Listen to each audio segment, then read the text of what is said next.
sebenarnya teologi itu kita sedang mempelajari ilmu tentang ketuhanan seperti itu. Iya. Bahwa kita harus mencintai Yesus, mencintai Tuhan itu dengan segenap hati kita, Ya. segenap jiwa kita, dan dengan segenap akal budi kita. Akal budi. Kalau makin mengenal Tuhan, kapasitasnya makin besar, tentu peluang-peluang untuk mendapatkan berkat Tuhan itu juga mesti akan berbanding lurus ya, akan berbanding lurus ya.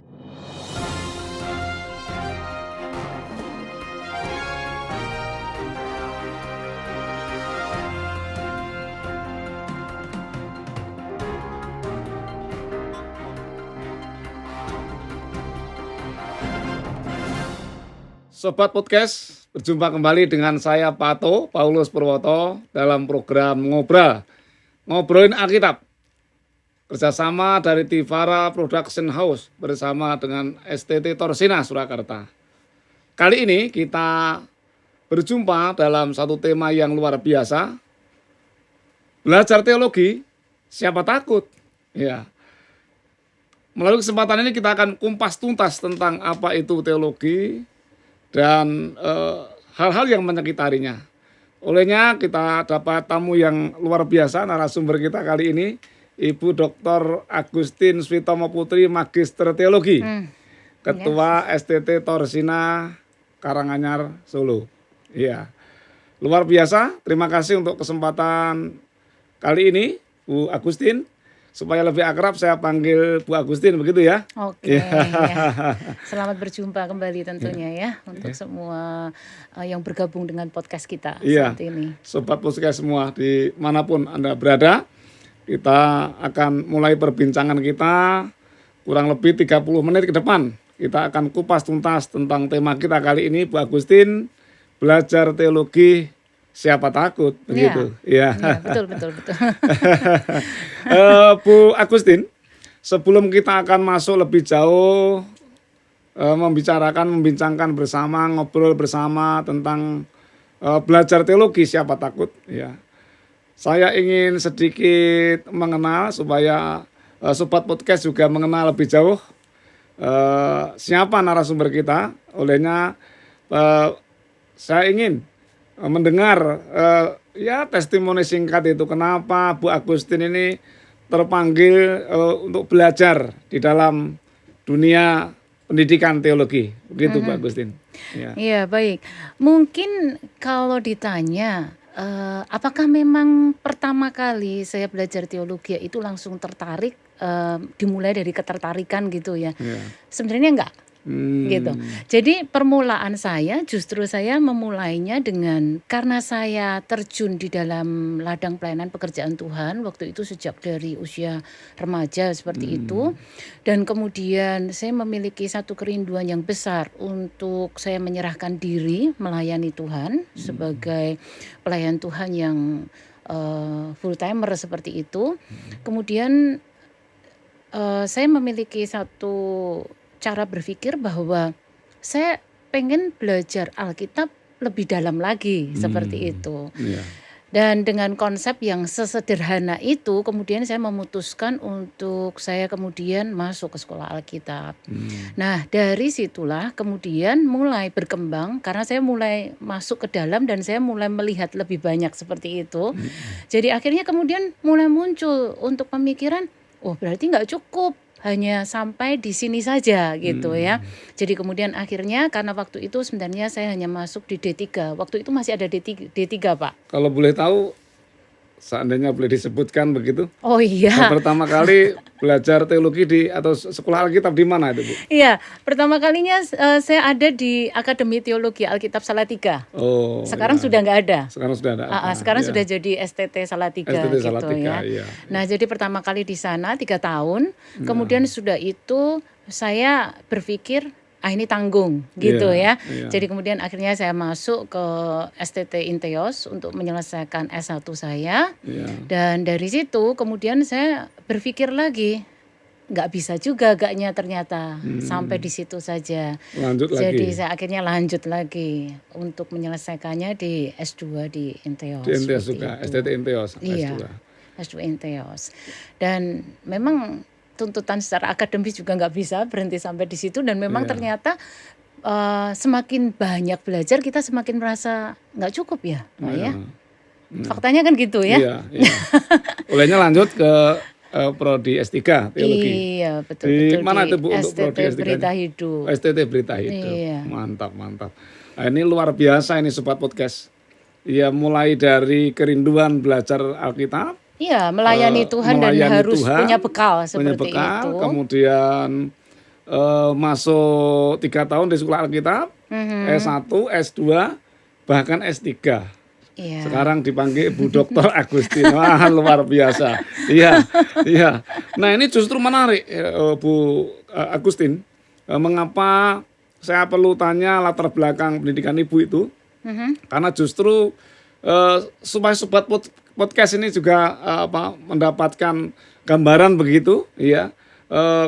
Mengapa kemudian belajar teologi itu penting begitu, sehingga Ibu kemudian kecanduan bahkan sampai program S3.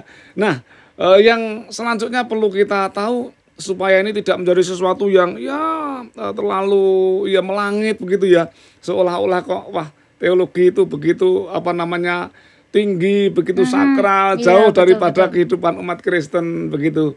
Padahal kalau kita ketahui supaya sobat podcast ini lebih memahami, sebelum kita bahas lebih jauh, pertanyaan berikutnya adalah sebenarnya apa sih Bu teologi itu? Iya, teologi itu apa? Lalu mengapa penting belajar teologi itu? Kira-kira bagaimana Pak Agustin? Iya,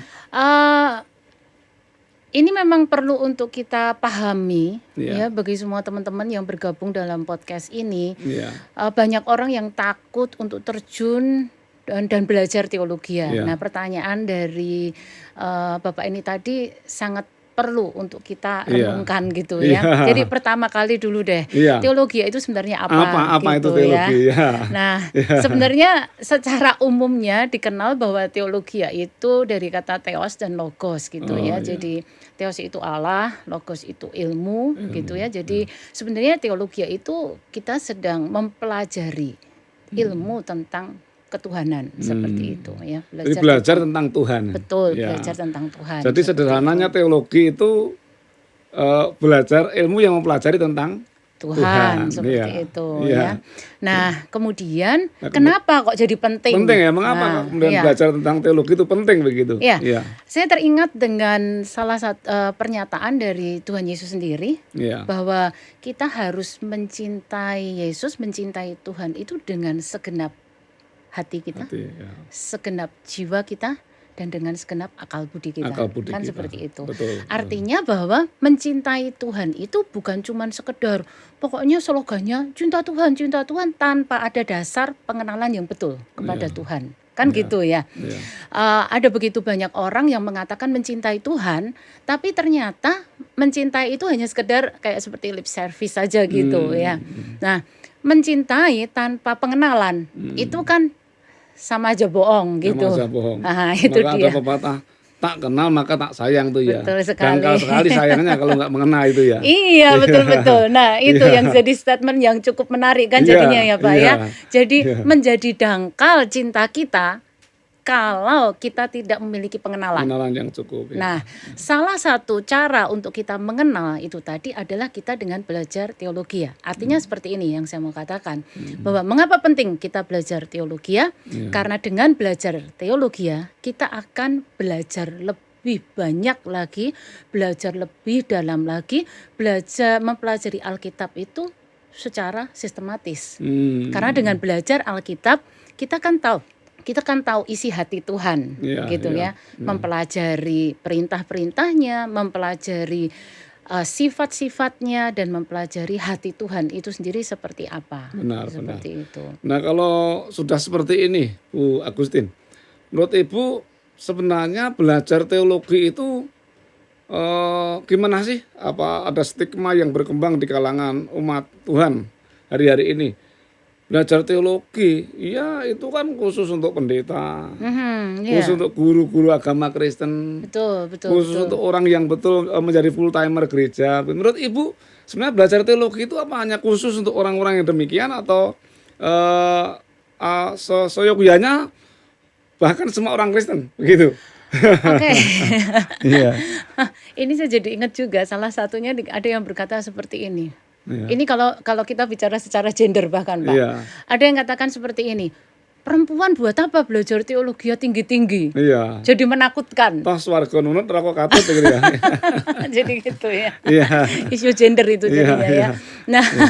eee, karena berangkat dari pemikiran yang salah ini tadi loh. Karena melihat bahwa belajar teologia itu hanya untuk kalangan pendeta. Mm-mm. Belajar teologia itu konsumsinya untuk orang-orang yang melayani di dalam gereja, yang terlibat dalam pelayanan-pelayanan kerohanian, menyampaikan firman Tuhan itu harus belajar teologia Iya, seperti itu. Nah, iya. itu sebab mengapa paradigma ini menjadi salah Mm-mm. seperti itu. Mm-mm. Dan kemudian yang berikutnya lagi, ada orang-orang yang belajar teologi itu kemudian jadi kesannya jadi sombong gitu ya.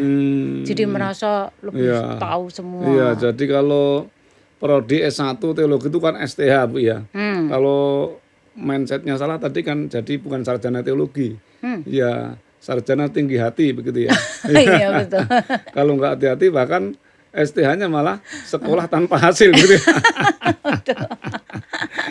Iya betul Iya, betul ya. iya, Iya. Nah, jadi itu sebabnya kenapa orang jadi takut untuk belajar teologi ya, karena iya. melihat bahwa teologi itu mungkin di sisi yang lain menghasilkan kok hanya seperti itu. Sementara Hmm, ada pemikiran-pemikiran bahwa itu hanya dibutuhkan bagi mereka yang hmm, terjun di dalam pelayanan-pelayanan mimbar seperti itu. hmm, Padahal kan sebenarnya kembali lagi tadi kepada pembicaraan kita bahwa teologi itu sebenarnya menjadi sebuah sarana buat kita semua untuk mempelajari Alkitab itu dengan lebih dalam lagi. Artinya seperti ini, kita membaca Alkitab itu sebenarnya kita sedang berteologi, bukankah berteologi. seperti itu? Iya, Jadi iya, siapapun kita lah, nggak punya latar belakang teologi ya, ilmu teologi, tapi waktu kita belajar Alkitab, kita akan berteologi dengan iya, apa yang sedang kita baca itu tadi Alkitab iya, yang kita baca. Nah, iya. itu sebab kenapa dengan belajar teologi ya dengan benar,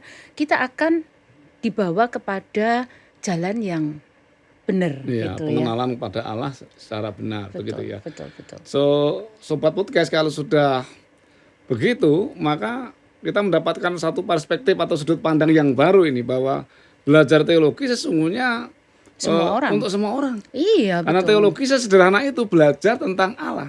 Iya, betul, Nah, betul. setiap orang yang percaya bahwa Allah itu ada, khususnya dalam konteks Allah di dalam Tuhan Yesus Kristus, ya, kemudian ingin mengenal Allah lebih dekat, maka mau nggak mau sarananya ya belajar teologi. Iya, Ya, iya betul hanya sekali. memang bisa formal dan bisa non formal gitu Iya, ya. saya Ya, jadi ingat juga seperti ya. ini, Pak. Ada satu saat seseorang yang bertanya kepada saya seperti ini, eee, "Untuk apa belajar teologi? Nanti kalau sudah selesai S1, buat apa gelarnya itu? Buat cari kerjaan kan nggak bisa." Gitu. Iya, Tapi iya. itu pertanyaan yang lumrah. Iya, iya, Kalau iya. orang tidak memahami untuk apa belajar teologi Iya, itu sendiri. iya, Jadi iya. mereka hanya berpikir ini sebuah konsep yang secara umum itu kita jumpai di masyarakat bahwa orang belajar itu untuk mencari pekerjaan. Misalnya Sekolah untuk cari kerja. betul, Iya, betul sekali. iya, Belajar di mana, di fakultas apa, itu nanti iya, akan menentukan kita nanti mau bekerjanya di mana iya, gitu. iya, Sementara belajar teologi itu bukan sesuatu yang berbicara tentang nanti pekerjaan yang saya akan dapatkan itu apa. iya, Tetapi kalau saya melihat sebenarnya dengan belajar teologi itu tadi, kita akan lebih lagi untuk dimudahkan untuk nanti mengenal Tuhan dan kemudian yang berikutnya lagi, kapasitas hidup kita akan menjadi semakin semakin besar. besar. Iya, Iya, saya lihat iya. seperti itu. Kalau makin mengenal Tuhan, kapasitasnya makin besar, tentu peluang-peluang untuk mendapatkan berkat Tuhan itu juga mesti akan Betul, berbanding lurus ya, betul akan berbanding sekali, lurus ya. iya. Begitu ya, memang tidak ada korelasi langsung, tetapi secara tidak langsung begitu ya. Bu Agustin, kalau mengingat betapa pentingnya belajar teologi demikian ya, kira-kira sumber-sumber teologi itu apa saja, Bu? Dalam belajar teologi itu kan penting sekali tadi ya. Nah, sumber-sumbernya yang kita pakai untuk belajar teologi itu apa saja? Tidak bisa tidak bahwa yang menjadi sumber yang paling utama itu adalah Alkitab sendiri. Alkitab. Ya. Iya. Alkitab itu sumber utama. Jadi segala sesuatunya kita harus kembali kepada Alkitab. Apabila suatu teori atau suatu teologi dibangun tanpa dasar Alkitab, kita perlu meragukan itu teologi apa seperti itu ya. Jadi itu sumber utamanya. Kemudian yang kedua adalah akal budi. Akal budi. Ya. Jadi pada waktu kita itu belajar teologi maka kita tidak bisa melepaskan juga dari akal budi kita untuk berpikir secara rasional. Secara rasional ya. Jadi kalau boleh saya katakan bahwa mempelajari Alkitab itu kita juga harus beriringan antara kita mengimani dan kemudian juga ada hal-hal di dalamnya yang kita juga harus mengikut sertakan untuk akal budi kita untuk ada di dalamnya juga dan ikut berperan seperti itu. Iya. Dan kemudian yang berikutnya lagi itu adalah peranan dari para bapak-bapak gereja. Bahwa di masa lampau para bapak-bapak gereja ini mereka juga mempunyai sebuah pendapat-pendapat seperti itu dan pandangan-pandangan seperti itu yang sampai dengan hari ini juga masih kita jadikan sebuah bahan pertimbangan dan seperti bahan juga termasuk bahan referensi ya. Yang kemudian untuk bisa kita aplikasikan dan kita terapkan untuk pada zaman sekarang. Alkitab itu tidak pernah kadaluarsa seperti itu. Up to date. Iya, selalu up to date. Tapi kita membutuhkan juga untuk dukungan-dukungan seperti itu untuk semakin memperluas pemahamannya. Gitu. Jadi luar biasa Sobat Podcast. Jadi kalau mau belajar teologi tentu ya sumber utamanya ya Alkitab itu sendiri ya. Alkitab itu sendiri. Cuman karena Alkitab itu perlu dipelajari dengan teknik-teknik yang khusus, makanya perlu metode pembelajaran yang khusus ya. Kemudian nanti akal budi. Sekalipun iman tidak selalu harus masuk akal karena iman melampaui akal gitu. Tetapi akal tetap harus ikut berperan. Nah, di antaranya juga referensi dari pendapat-pendapat keilmuan dari bapak-bapak gereja tadi. Ini luar biasa Sobat Podcast. Kalau boleh dilanjutkan Bu, menarik sekali ini perbincangan kita ini. Kalau boleh dilanjutkan kira-kira dalam belajar teologi supaya Sobat Podcast yang awam ini tahu nih kira-kira itu apa saja sih Bu yang dipelajari, bagian-bagian apa saja yang terkandung di dalam ilmu teologi itu, belajar apa saja gitu. Ada begitu banyak sebenarnya ya. Jadi bagian-bagian untuk kita itu mempelajari teologi itu sebabnya teologi itu terbagi-bagi, ada beberapa bagian-bagian di mana kita bisa mempelajari Alkitab dengan bantuan-bantuan ini tadi gitu ya. Jadi beberapa teolog-teolog membagi teologi itu menjadi beberapa bagian ya, baik itu kalau kita membaca teologi sistematikanya Thyssen atau Paul Enns atau kemudian juga Milat seperti itu, ada bagian-bagiannya, tapi kalau kemudian saya bisa jelaskan secara globalnya saja, karena pembagian-pembagian yang mereka lakukan itu juga bervariatif ya, bermacam-macam, tetapi secara garis besarnya itu, misalnya seperti ini, kita belajar untuk teologi dari sisi teologi historika. Belajar sejarahnya. Ya gitu, belajar sejarahnya.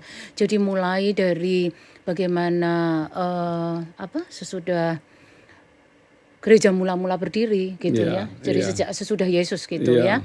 Sampai kemudian pada masa sekarang seperti itu teologi historika. Di dalamnya ada sejarah gereja. Betul. Sejarah gereja itu kan aja macam-macam ya, Pak ya. Sejarah gereja Indonesia, sejarah gereja Asia, sejarah gereja umum seperti itu. Ternyata menarik sekali Sobat Podcast. Belajar Alkitab itu kemudian belajar teologi itu dimensi historikanya. Kita belajar sejarah dari gereja itu ya. Iya, menarik. Itu menarik sejak berdirinya gereja sampai masa kini. Iya. Sejarah gereja Pentakosta Sejarah gitu. kita Pentakosta Iya, gitu itu ya. kita pelajari secara Iya. khusus juga itu. Lalu dari dimensi apa lagi, Bu Agustin? Selain dari sejarah dari teologi historika, kita juga bisa melihatnya itu dari sisi teologi biblikalnya. Biblika. Iya, biblikalnya. Apa saja yang dibahas, Bu, dalam teologi biblika itu? Kalau di dalam teologi biblikal itu, di dalamnya juga kita itu belajar tentang eksegesis. Ada yang membaginya menjadi dua bagian. Jadi ada teologi eksegetikal dan teologi Eksegetikal. biblikal. Iya, Ya, ada tapi ada biblikal. juga yang kemudian menggabungkannya menjadi satu. Di situ kita belajar tentang bagaimana untuk kita itu melihat teologi dari sisi mempelajari Alkitab itu dari sisi apa? Dari bahasa aslinya, hermeneutiknya, itu Ilmu yang tafsirnya ya? langkahnya. Iya, ilmu tafsirnya. Langkah-langkah bagaimana bisa memahami Alkitab sesuai dengan teks asli begitu ya? Betul, iya. Kan terkadang juga kalau kita tidak melihat dari teks aslinya, kita bisa orang Jawa bilang keblazok-blazok ya Pak ya. Itu. Iya. Jadi itu sebab hermeneutika itu penting sekali gitu. Iya. Kemudian kita bisa mempelajari dari bahasa asli, dari bahasa Yunani karena itu bahasa asli Alkitab untuk Alkitab perjanjian baru ya. Iya. Perjanjian lama tadi bahasa Ibrani, ya, seperti perjanjian itu. baru bahasa Yunani. Iya. Makanya perlu langkah-langkah mendekati Alkitab dari perspektif biblikanya begitu ya. Iya, iya. Bagaimana kebudayaannya, bagaimana itu termasuk di situ Bu ya. Iya, latar belakang penulisnya, sejarah geografinya seperti apa. Iya. Kita tidak bisa menafsirkan dengan begitu saja, maksudnya membaca dan kemudian menafsirkan begitu saja tanpa kita melihat konteks dekatnya itu seperti apa teks Alkitab itu, konteks jauhnya seperti apa gitu. Karena penerima kitab itu, menerima surat itu dengan kita jaraknya udah begitu jauh Bu ya. Iya. Dari sisi tahun, dari sisi budaya. Apalagi perjanjian lama ya Pak Iya, ya. Iya. dari sisi budaya. Makanya perlu tadi dimensi teologi biblika tadi ya. Iya. Lalu apa lagi Bu? Iya, selain itu juga kita melihat mempelajarinya dari sisi ini teologi sistematika. Sistematika. Mhm. Apa tuh? Apa saja Bu yang dipelajari Nah, dalam teologi sistematika itu? Seperti ini. Kalau kita membuka Alkitab kita, mulai dari kitab Kejadian sampai dengan kitab Wahyu seperti itu, Iya. tidak pernah ada definisi Alkitab secara langsung literal bahwa Allah itu ada sifat Allah itu kasih, sifat Allah itu setia, sifat Allah bla bla bla bla dengan Iya. poin-poin seperti itu. Iya. Kita menangkap bahwa Allah itu kasih itu dari sebuah teks. Kita menangkap Allah itu setia dari sebuah teks seperti itu. Iya. Karena memang Alkitab itu merupakan sebuah tulisan yang tidak disusun dengan cara yang sedemikian rupa. Iya. Nah, dengan teologi sistematika, maka kita akan dimudahkan untuk mempelajari Alkitab itu secara sistematis. Oh, secara sistematis, secara tematis gitu ya. Iya, Iya. misalnya Iya. kita akan belajar tentang Allah. Iya. Allah itu seperti apa? Begitu banyak unsur-unsur yang ada di dalamnya. Kita mempelajari tentang Kristus melalui Kristologi. Kristologi. Ya, kita mempelajari tentang keselamatan dari perjanjian lama sampai perjanjian baru itu dari soteriologi seperti ya. itu. Ya. Tentang Roh Kudus bagaimana? Ya. Itu dari pneumatologi. Nah, ada banyak Luar untuk biasa. teologi sistematika itu. Jadi sendiri. kalau kita membaca Alkitab itu secara awam tanpa kemudian pengenalan teologi seperti tadi sistematika tadi ya, Iya. membaginya secara sistematis tadi kan kita agak bingung kadang Bu ya. Betul. Maka iya. perlu belajar teologi dalam dimensi sistematika tadi ya. Iya, itu memudahkan kita. Memudahkan, ya. Memudahkan kita untuk mempelajari dari setiap tema-tema yang ada di dalamnya yang sudah tersusun secara sistematis. Sehingga itu. kita lebih mudah untuk menangkap, mengerti, memahami daripada isi Alkitab itu sendiri. Iya, betul. Lalu apa dimensi lain lagi apa Bu? Satu lagi itu adalah dari teologi praktika. Praktika. Iya. Apa saja tuh teologi praktika yang Jadi dipelajari kalau itu? teologi praktika itu lebih kepada semua yang sudah kita pelajari, yang sudah kita ketahui ini tadi. Kemudian itu kita praktekkan di dalam pelayanan kita. Itu sebab kenapa di dalam teologi praktika itu masuk di dalamnya itu seperti PAK anak. Ya, PAK anak. PAK anak ya.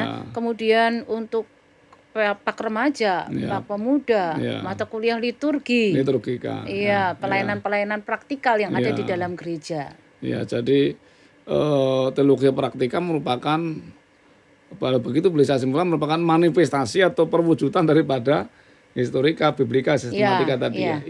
Ibarat itu anak panah berarti yang ujung tombaknya. Iya, yang paling ujung. Iya, kemudian dipraktekkan di dalam pelayanan gereja. Seperti itu. Iya. Wah, menarik sekali, Bu Agustin.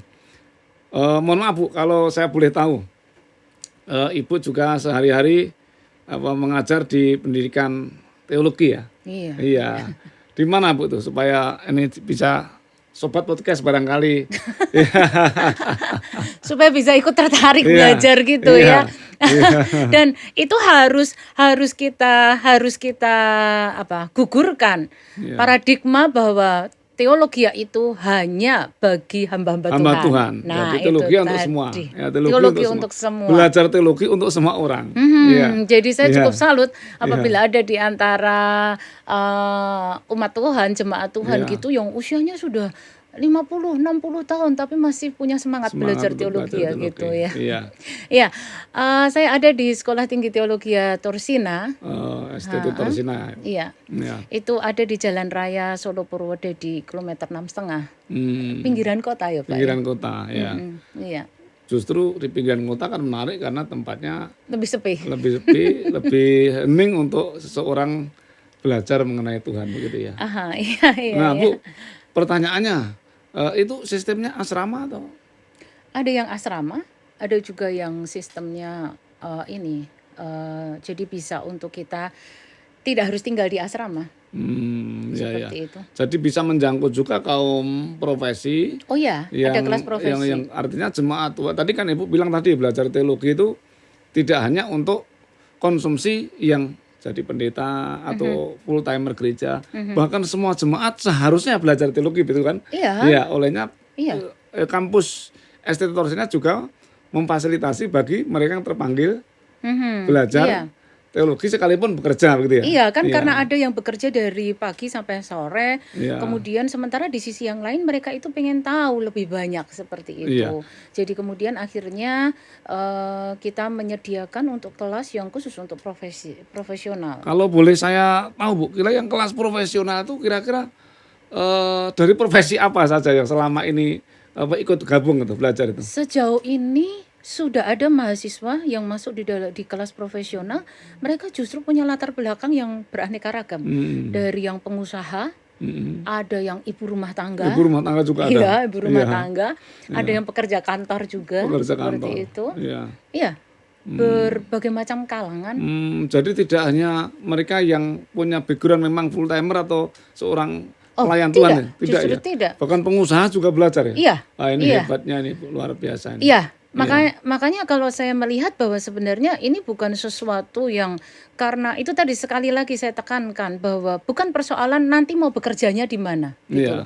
Tetapi setiap orang yang memiliki kerinduan untuk belajar Alkitab lebih dalam lagi. Mari untuk kalau belajar dari teologi. Sisi mohon maaf Bu, ini saya perlu supaya sobat podcast ini tahu. Setelah kita bincang bahwa belajar teologi itu untuk semua, nggak perlu belajar teologi. Kan kita mau lihat contoh yang nyata gitu loh. Nah tadi dari sisi profesi menjangkau berbagai profesi. Kalau dari sisi usia Bu, kira-kira dari kelompok yang profesional tadi bisa masuk di usia berapa tuh yang selama ini sudah bergabung?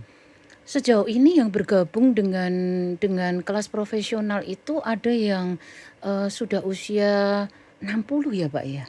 Sampai ada yang usia 60. Ada ya? Iya. Ada yang 60 ya? Iya. Iya. Ada yang sampai usia seperti itu.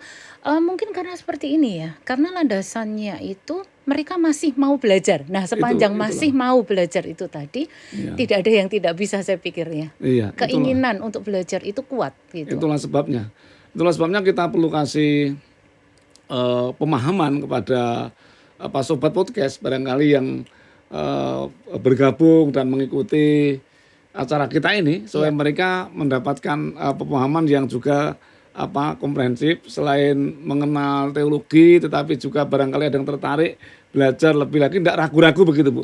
Enggak ragu-ragu, enggak takut. Oh, ternyata berbagai profesi masuk, ternyata bisa masuk. bisa masuk, Iya. bahkan berbagai usia, Iya. ya bisa masuk ya. Modalnya itu cuma satu, Iya. cinta Tuhan dan rindu mempelajari Alkitab Cinta lebih dalam. Tuhan, rindu mempelajari kita lebih dalam, begitu ya. Iya. Nah ini menarik sekali Bu ya.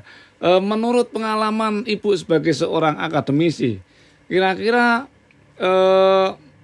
dari baik yang program apa tadi reguler yang masuk asrama maupun yang profesional itu kira-kira dari yang masuk ini, yang mau masuk ini, kira-kira apakah ada juga yang gagal begitu? Kalau ada prosentasenya seberapa gitu supaya kita ini? Iya, kalau kita katakan apakah ada yang di tengah-tengah pendidikan mereka berhenti, ya pasti ada ya Pak. Iya. Pasti ada, dan ada begitu banyak alasan sih kenapa kok bisa sampai berhenti. Ada di antara mereka yang mungkin karena sudah terjebak dengan tidak bisa mengimbangi antara seperti yang ibu rumah tangga seperti waktu ya, itu. manajemen waktu ya. Iya betul, karena Iya. manajemen waktu Iya. seperti itu. Ya memang ada, tetapi kalau ditanya prosentasenya berapa, saya pikir tidak sampai. Kecil ya Bu ya. Iya, nggak sampai 5% ya. Oh iya, ya mantap, Iya. mantap. Ya, artinya ini menjadi satu informasi yang akurat berdasarkan data yang akurat begitu ya. Maka dari berbagai profesi, berbagai kalangan, berbagai usia bisa masuk ya. Dan memang adalah fakta yang gagal, tapi presentasinya kecil sedikit, Iya. kecil sekali begitu ya. Sobat Podcast, menarik sekali perbincangan kita dengan Dr. Agustin Switomo Putri, Magister Teologi. Ya, ya yang kali ini datang selain memang ya perempuan yang cantik begitu, tetapi juga ternyata brilian ya, seorang akademisi yang patut menjadi contoh dan teladan kita. Belajar teologi siapa takut? Ya, itu hanya berlaku bagi sobat podcast yang paham betul bahwa belajar tentang Tuhan itu penting. Ya, dan belajar tentang Tuhan itu hampir memang harus semua kalangan ya, siapa saja yang tertarik, yang cinta Tuhan, yang rindu. Dan puji Tuhan, kebetulan Ibu Dr. Agustin merupakan Ketua STT Torsina. Jika ada yang berminat nanti silakan kontak-kontak ya, dilihat di website kami di website STT Torsina yang juga bisa diunduh di Google begitu ya. Iya. Puji Tuhan, terima kasih Bu Agustin untuk kehadirannya. Saya harap tidak bosan kalau nanti suatu kali kami undang lagi untuk kita berbincang dengan topik-topik yang lain yang lebih menarik dan memberkati bagi banyak orang ya, bagi sobat podcast yang mengikuti siaran ini. Sobat podcast, terima kasih untuk kebersamaannya kali ini. Jumpa lagi di lain kali dengan saya Pato Paulus Purwoto dalam program Ngobrolin Alkitab kerjasama Tivara Production House dan STT Torsina. Jika sobat podcast berkenan, jangan lupa like, share, and subscribe. Terima kasih. Sampai bertemu di lain kesempatan. Tuhan Yesus memberkati. Ya.